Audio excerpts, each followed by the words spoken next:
Muy buenas noches, queridos amigos de todo el mundo, de Sudamérica, el Caribe, de Norteamérica y de nuestra querida patria boliviana. Aquí estamos nuevamente con la parte número 7 del libro Malcu Julián Tupac Katari de nuestro escritor e intelectual boliviano Alipio Valencia Vega. Comenzamos con esta parte de la historia de nuestro hombre aymara que luchó junto a las mujeres aymaras por esta tierra y en esta tierra por su dignidad y por su libertad. Les saluda a su amigo José Luis Calcina Chuquimia desde la ciudad de La Paz, Bolivia. Con mucho cariño y con mucha fuerza comenzamos de esta manera. La conquista y apropiación de las tierras de América no podía quedar librada al azar de las circunstancias o al capricho anárquico de los capitanes y aventureros que sometieron a los naturales y consagraron las posesiones del nuevo continente como patrimonio de los monarcas españoles. Establecidos los conquistadores, hubo que fijar las normas de convivencia entre ellos mismos y los indios, y posteriormente con los criollos y mestizos, que fueron producto demográfico de la América colonial. Como advertimos en algunos capítulos anteriores, los descubridores del Nuevo Mundo trajeron la conciencia de una organización económica perteneciente al mundo feudal.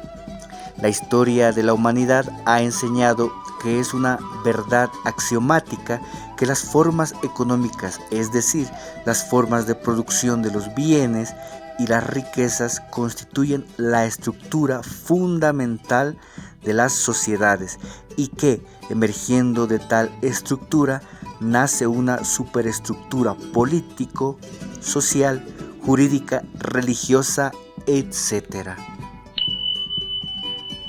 Con los primeros españoles que llegaron juntamente con Colón, se erigieron en América formas económicas pertenecientes al mundo declinante del feudalismo europeo. Por una parte, se consideraba que la única forma de explotar la tierra era con la presencia de señores y siervos, y por otra, influencia del mercantilismo dominante en la época, se buscaba el enriquecimiento fácil con la posesión abundante de metales preciosos, pero sustraídos a los indios de sus residencias y templos, o extraídos por ellos de las entrañas de la tierra mediante un trabajo agotador. Las primeras disposiciones que el mismo Colón tomó en América al fundar la colonia de la Española no significaron otra cosa que la consagración legal de ese contenido económico, con su correspondiente superestructura. No fue en balde que la reina Isabel la Católica, asombrada por la opulencia de las riquezas que le fueron reveladas por los descubridores cuando regresaron a España, hizo saber por bandos publicados en Granada y Sevilla que los naturales de América, conducidos desde sus lejanas tierras nativas como esclavos o siervos, debían ser puestos en libertad y regresados inmediatamente a su país. Pero la servidumbre de los indios continuó. Las encomiendas y repartimientos fueron instituciones que afirmaron su existencia y el derecho consuetudinario a este respecto se impuso en la legislación positiva al dar patente de legalidad a tales encomiendas y repartimientos. No había otra forma de organizar el imperio que le fue deparado a España por el descubrimiento de América. Y en este caso, que constituye el punto de partida de las relaciones sociales entre opresores y oprimidos, la estructura económica forjada por los conquistadores y quienes le sucedieron dio margen a las formas de la superestructura. Se ha dicho que el espíritu de las leyes de las Indias referentes a los indígenas americanos era de amplia protección, pero está plenamente comprobado también que la práctica fue completamente distinta. Esas leyes se acataban, pero no se cumplían por proclamación solemne de aquellas mismas autoridades que estaban encargadas de su ejecución. Este fue el conflicto permanente que existió en la colonia. Hubo leyes que solamente sirvieron para quedar escritas y no practicadas.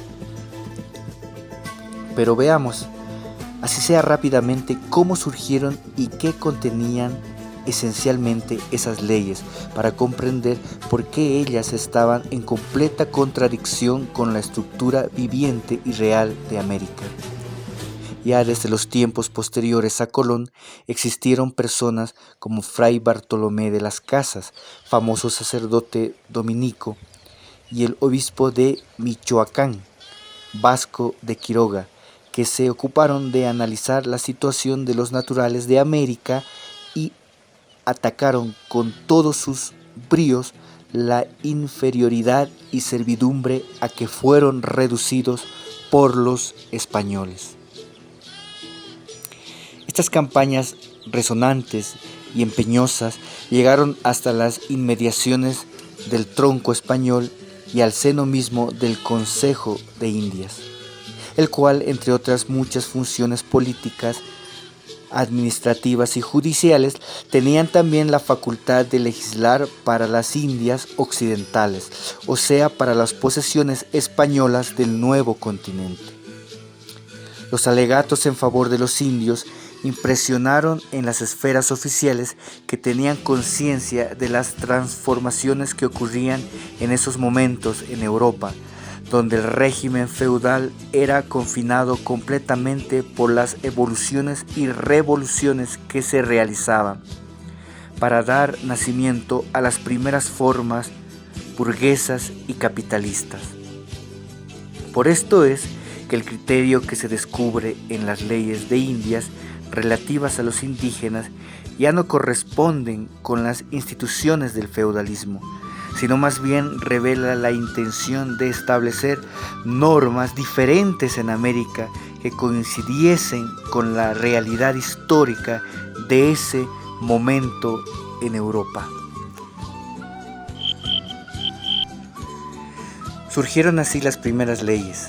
La reina Isabel la Católica fue quien dio el primer paso en sentido progresista, y el 27 de diciembre de 1512 hizo que se dictaran las famosas leyes de Burgos, en cuyo texto hay disposiciones tendientes a asegurar la vivienda y elementos de subsistencia a los indios, reconociéndoles la pertenencia de tierras cultivables con carácter inembargable e inalienable, métodos humanitarios para su conversión al catolicismo, disposiciones para instruir a los niños indígenas y resguardar la salud de las mujeres en estado de embarazo, y determinaciones para que el trabajo de las minas no fuera pesado ni durase mucho tiempo, 5 meses por lo menos.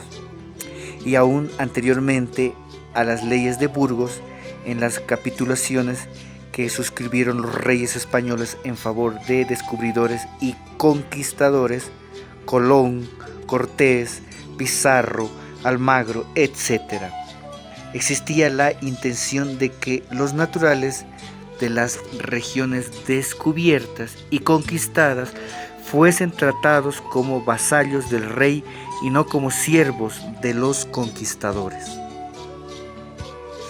Posteriormente se dictaron otras muchas disposiciones en vista de que muchos eclesiásticos y también algunas autoridades civiles, excepcionalmente, y viajeros y escritores, clamaron contra el trato dispensado por los españoles a los indios americanos en las colonias del nuevo continente.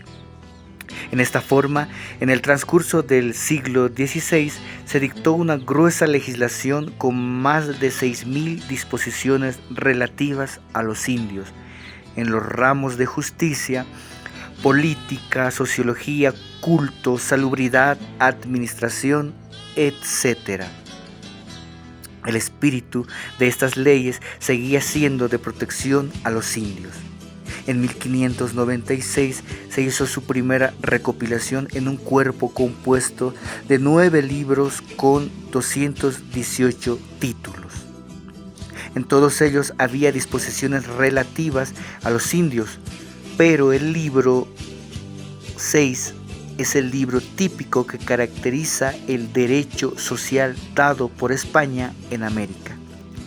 Allí están las disposiciones relativas a la libertad de casarse y de cambio de residencia de los indios, a la prohibición a los encomenderos sobre herencia de las tierras de aquellos, a la prohibición del envío a España, a las reducciones y pueblos en sitios con comunidades de aguas, tierras y montes, entradas y salidas y labranzas. También están allí las leyes sobre protectores de indios y sobre caciques y su jurisdicción, es decir, reconociendo y propiciando, como en el caso de las reducciones, el autogobierno de los naturales en la medida en que lo permitían las necesidades de la colonización. Están asimismo las leyes sobre tasas de precios de víveres y otras cosas en los asientos de minas como en otras partes y labores, y sobre trabajo obligatorio no solo de los indios, sino de los españoles, vagabundos y ociosos, y los mestizos, negros, mulatos y zambaigos libres que no tengan otra ocupación ni oficio, para que todos trabajen y se ocupen en servicio de la República por sus jornales acomodados y justos. Aparecen igualmente las leyes prohibiendo el trabajo de los menores de 10 y 8 años en todo caso, y el de los mayores en trabajos rudos, fijando las horas de trabajo, que son reducidas a 8 en el caso de las fortificaciones y fábricas, fijando el límite mínimo y la forma de salario, defendiendo la salud de los trabajadores, ordenando la asistencia en caso de accidente y reprimiendo el alcoholismo. Pero todas estas leyes, en su contexto, ofrecían resquicios para que los españoles escaparan a su cumplimiento y trataran al indio, en la realidad, como a bestia de trabajo, ser inferior, siervo en las encomiendas y haciendas, y esclavo en las minas y obrajes. Prácticamente el indio era un ente sin ninguna clase de derechos, pero sí con las más ominosas obligaciones. Es decir, era carne de explotación solamente.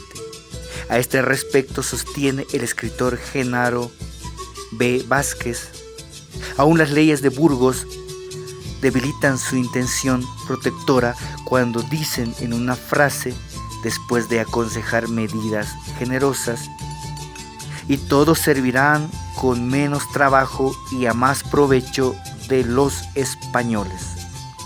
No podía la corona desligarse de la idea de que el indio fuera mejor instrumento para la manutención de los españoles.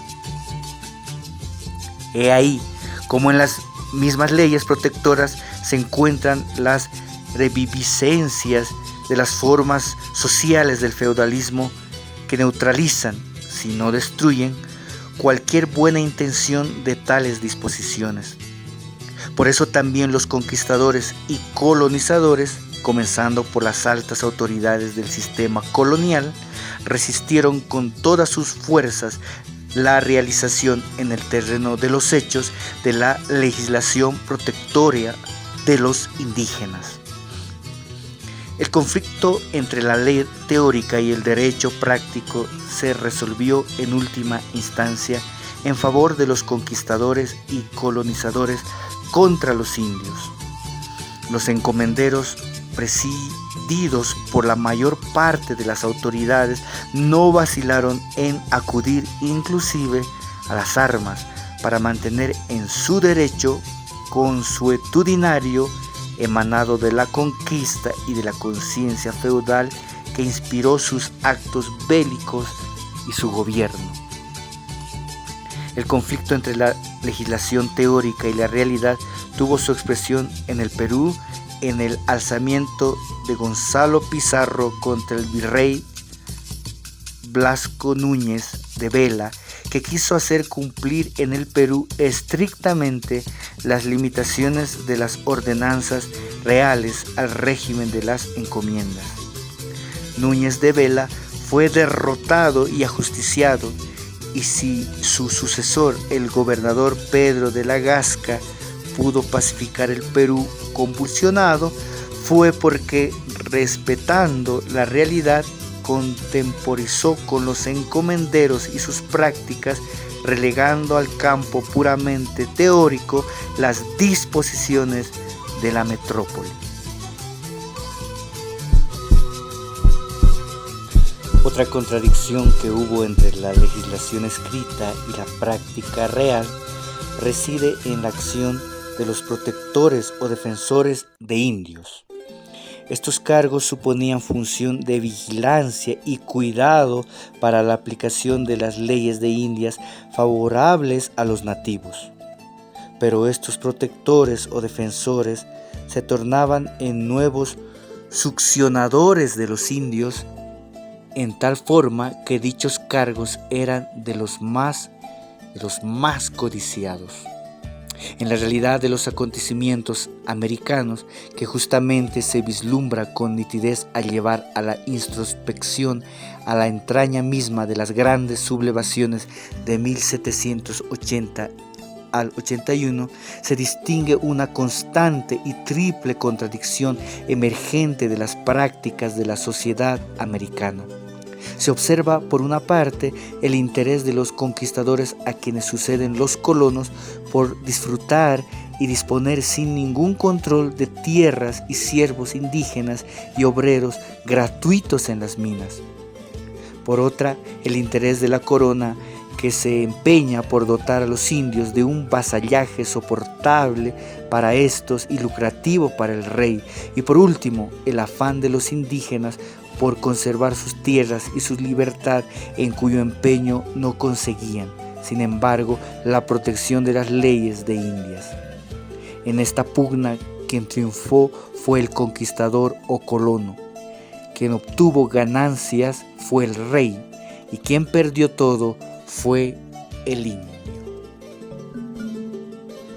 Es así como en el terreno de los hechos prácticos, la superestructura feudal, connaturalizada con el ser mismo de los conquistadores y colonos, se impuso a la legislación teórica, que es ciertamente avanzada, pero que no se basó sobre una estructura económica que le correspondiese.